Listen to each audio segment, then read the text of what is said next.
Let's be real. Isn't it nerve-wracking that you have to enter the examination hall not knowing what to do?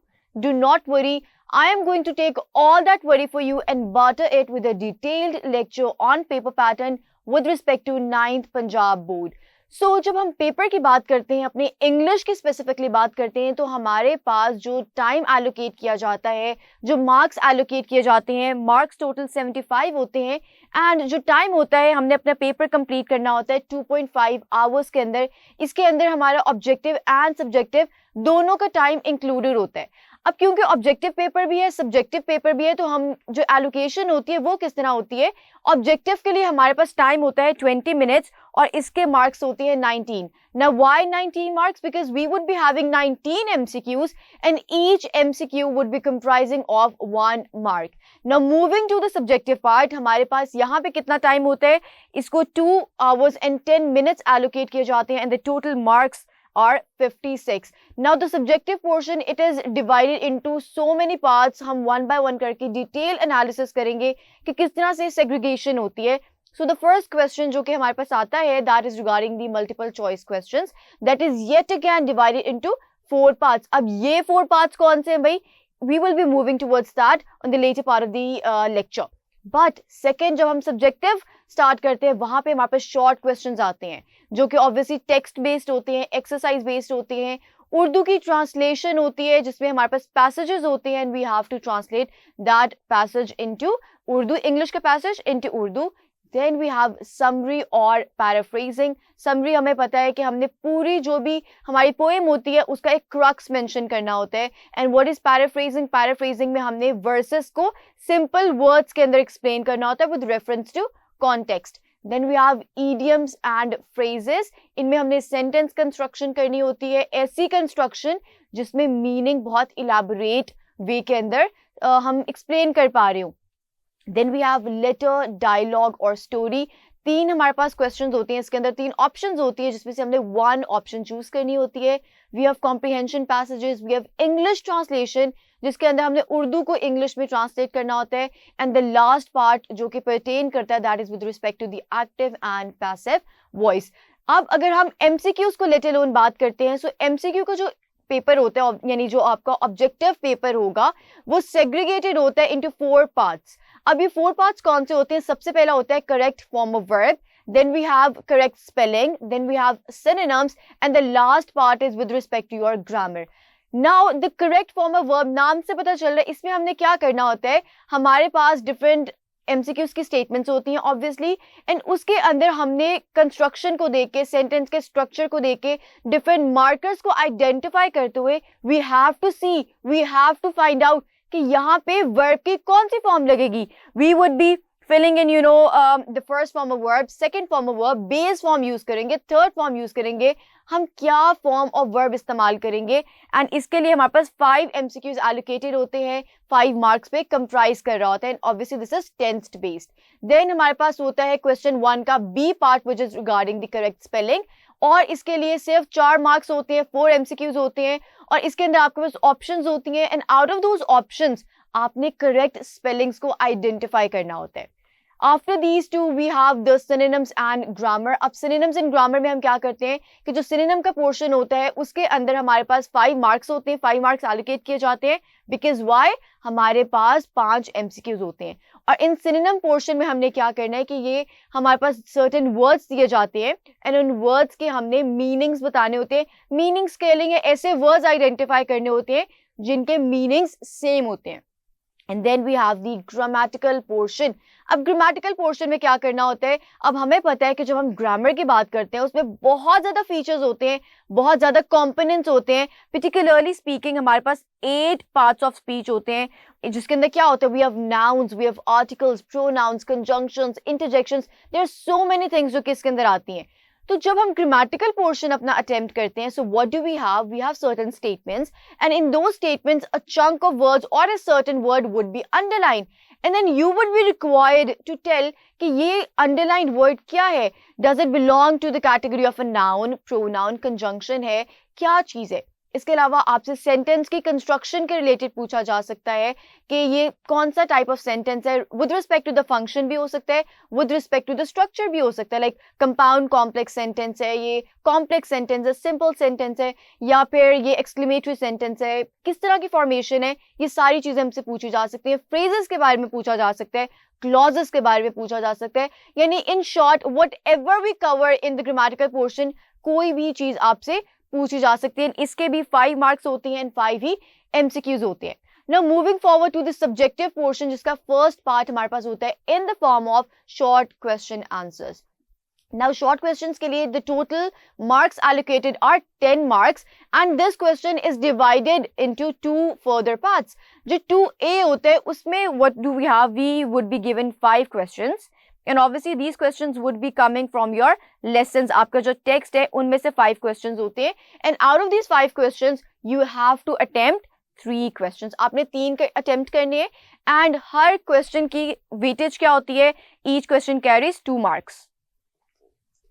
And then you have the 2B part जिसमें हमारे पास एक question आता है and that question is really really important. Why? Because it carries 4 marks. 4 marks का ये question होता है and this question comes from your play.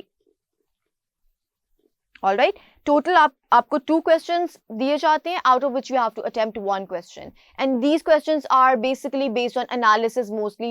Characters की analysis के ऊपर base करता है, thematic concerns पे base कर सकता है. इसके अलावा जो plot के जितने भी elements होते हैं, exposition है, rising actions, falling actions, इन सारी चीज़ों के ऊपर comprise करके analysis based आपसे question पूछा जाता है. Then we have the Urdu translation. अब उर्दू ट्रांसलेशन में क्या होता है, हमारे पास ये लेसन में से आते हैं, आपका जो टेक्स्ट है उनमें से होते हैं एंड हमारे पास 8 मार्क्स होते हैं. 8 मार्क्स की किस तरह से एलोकेशन है कि हमारे पास टोटल 3 पैसेजेस गिवन होते हैं and out of those 3 passages we are required to attempt any 2 and each passage, each translation passage, it would be comprising of 4 marks. तो हम लोगों ने 4 मार्क्स का अटेम्प्ट करना होता है. इन टोटल वो कितने हो जाएंगे? 8 हो जाएंगे. Then we have the fourth question जो कि होता है summary and paraphrasing का. We have already discussed that in a brief manner कि summary and paraphrasing में क्या होता है, हमारी जो poems हैं book के अंदर उनमें से ये question आता है या आपको कोई topic दिया जाता है poem का और कहा जाता है आपसे कि इसकी summary mention करें. summary हम किस तरह देते हैं, हमारी जो poem है उसका हमने सारा crux mention करना होता है. We have to tell that what the poem was actually about. Or the other thing that you can attempt is paraphrasing. Now what is paraphrasing? Paraphrasing basically means that you have to write all of the verses in simple words. You have to explain those verses basically with reference to context. Reference to context का क्या मतलब है? You have to tell कि ये verses कौन सी poem में से ली गई हैं, who was the author, what was he talking about in general, in particular, and क्योंकि आपने context भी बताना है, so you have to in general also tell कि पूरी की पूरी poem किसके बारे में थी and then आप move forward करते हैं actual paraphrasing की तरफ. And ये आपके पास 5 मार्क्स पे कंप्राइज करता है.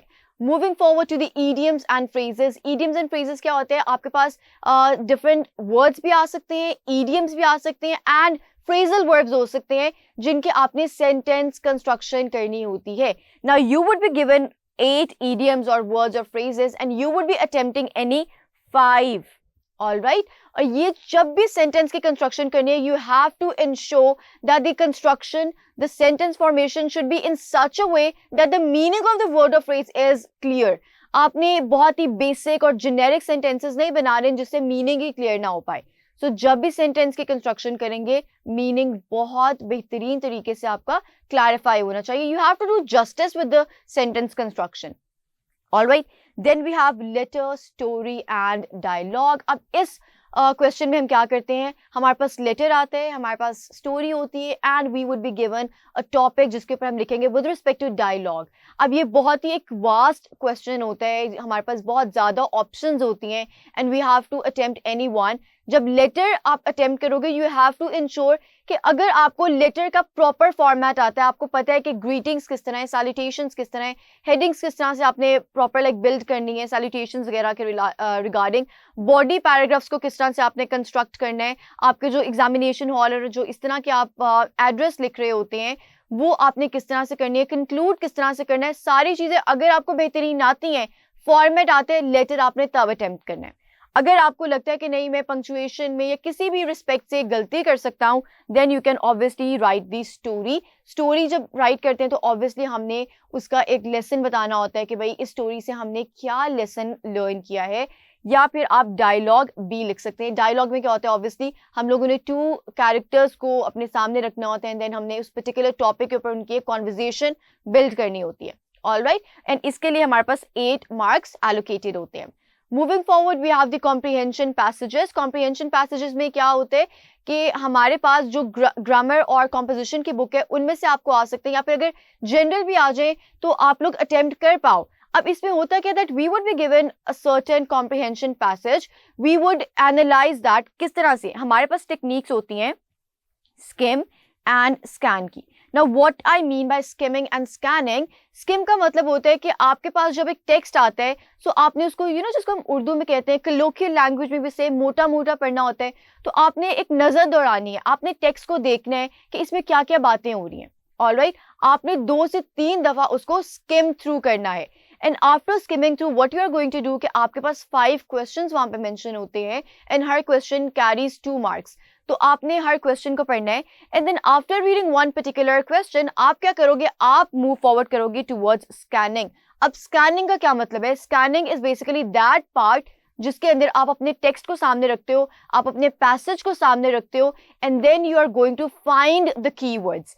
कीवर्ड्स का क्या मतलब है, जो वर्ड्स सबसे इंपॉर्टेंट होते हैं. For example, let's say you have a passage with respect to computers and उसके अंदर उसके disadvantages भी हैं और उसके advantages disadvantages like both are mentioned and question में आपसे advantages का पूछा गया है. तो जब आप क्वेश्चन पढ़ेंगे तो उसमें advantage का word is a key word. Why? Because the entire question is based on advantage, right? तो आपने advantage का word पढ़ा, then you would move again back to your text जो पैसेज था एंड वहां पे आप एडवांटेज का वर्ड फाइंड करेंगे, या जो इसका सिनोनिम्स होते हैं बेनिफिट का वर्ड, बेनिफिशियल का वर्ड, इस तरह का कोई वर्ड फाइंड आउट करेंगे और आपको पता चल जाएगा कि ऑलराइट इस पूरे पैसेज में यहाँ पे वो स्पेसिफिक इंफॉर्मेशन है जो कि रिक्वायर्ड है फॉर आंसरिंग द क्वेश्चन जो कि एग्जामिनर ने पूछा था. In the similar fashion using the technique of skimming and scanning you are going to answer all of the 5 questions. इसमें आपके पास ऑप्शन नहीं होती that you can leave any question and इसके 10 मार्क्स होते हैं क्योंकि 5 क्वेश्चंस हैं तो हर क्वेश्चन के 2 मार्क्स होंगे एंड टोटल 10 मार्क्स आपके पास एलोकेटेड होते हैं. Then you have English translation. Now on contrary हमारे पास जब उर्दू ट्रांसलेशन होती है उसमें क्या होता है that we are given a paragraph in English language and उस पूरे पैराग्राफ को हमने बेस्ड ऑन द कॉन्टेक्स्ट हमने ट्रांसलेट करना होता है in Urdu language. But when we talk about English translation हमारे पास उर्दू का पैराग्राफ नहीं होता, rather what do we have, हमारे पास सेंटेंसेस होते हैं. अब ये सेंटेंसेस आपको कहाँ से आ सकते हैं, आपके ग्रामर एंड कॉम्पोजिशन की बुक से भी आ सकते हैं एंड इसके अलावा एग्जामिनर की चॉइस है वो आपको रैंडम भी दे सकता है. But do not worry about that because if you are going to go through all this sentence construction, all the tense construction, आपको उनके फॉर्मूलाज पते हैं कि अगर प्रेजेंट टेंस है उसकी मैंने कंस्ट्रक्शन किस तरह करनी है, पास्ट टेंस है, पास्ट परफेक्ट है, कंटिन्यूअस फॉर्म्स हैं, कंस्ट्रक्शंस कैसे मैंने करनी है, उनको मैंने कैसे लेकर चलना है. It would be a piece of cake for you and you would be able to solve all of the statements जो कि आपको वहां पे मेंशन की जाएंगी. अब यहाँ पे 5 आपने अटेम्प्ट करने होते हैं एंड टोटल आपको 8 उर्दू में स्टेटमेंट्स दी जाती हैं जिनको आप ट्रांसलेट करोगे into English language and the marks are 5. Obviously 1 sentence would be carrying 1 mark and the last portion जो कि आपके एग्जाम में आता है that is with respect to active and passive voice. अब एक्टिव वॉइस या पैसिव वॉइस का क्या होता है, इंग्लिश लैंग्वेज में the way a person speaks वो 2 तरीके से हो सकता है, या जो हमारी सेंटेंस की कंस्ट्रक्शंस होती हैं वो 2 तरीकों से होती हैं, या वो एक्टिव वॉइस कंस्ट्रक्शन होती है या वो पैसिव वॉइस कंस्ट्रक्शन होती है.